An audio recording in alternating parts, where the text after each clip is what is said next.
One particular billboard is turning heads all over Spokane County. It draws attention to Spokane County's alarming high school dropout rate. KXLY4's Sally Showman live in Spokane Valley to explain the mission of the group responsible for the sign. Sally? Dave, I'm live along Sprague right now, and it's very busy. Many people, no doubt, looking up at the sign behind me. 1 in 3 kids in Spokane County drop out of school is what it reads, and data from the state reinforces the fact that only about 70% of Spokane County students graduate high school on time.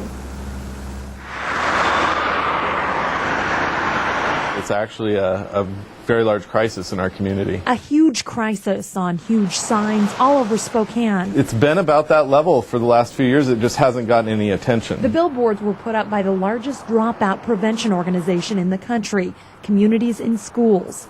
Ben Stuckert is the executive director for the Spokane chapter. When I go meet with business leaders and tell them that there are 1,500 students every year in Spokane County that drop out, people don't believe me. These kids at North Central High School don't need any convincing. No, it actually seems about right because that's, like a third of our population. My ex dropped out because of the teachers. My boyfriend, he had a baby, so he dropped out to support his baby. Almost everyone in the group of kids knew someone who's dropped out.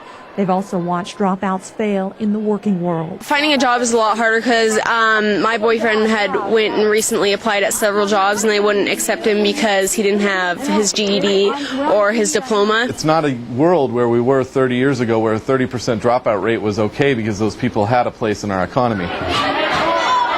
The mission of Communities in Schools is to connect the most vulnerable kids with community resources. The dropout crisis isn't a school problem, and it's not a kid problem. It's a community problem. And so in order to solve that, we bring the outside community into the schools where the kids are. It targets the needs of specific children by working with school counselors and teachers. Among the services provided, tutoring, after-school activities, and backpacks of food to last kids through the weekend. Communities in Schools hopes this extra attention to the kids and the extra attention from the big signs brings big changes. Now, Communities in Schools is currently inside 3 Spokane County schools working, and they hope to expand, but that all depends on donation. Another interesting point, Dave, each dropout costs taxpayers $400,000 according to Communities in Schools. That's because of unemployment, jail costs, and emergency room visits. Live in the Spokane Valley, Sally Showman, KXLY4 HD News.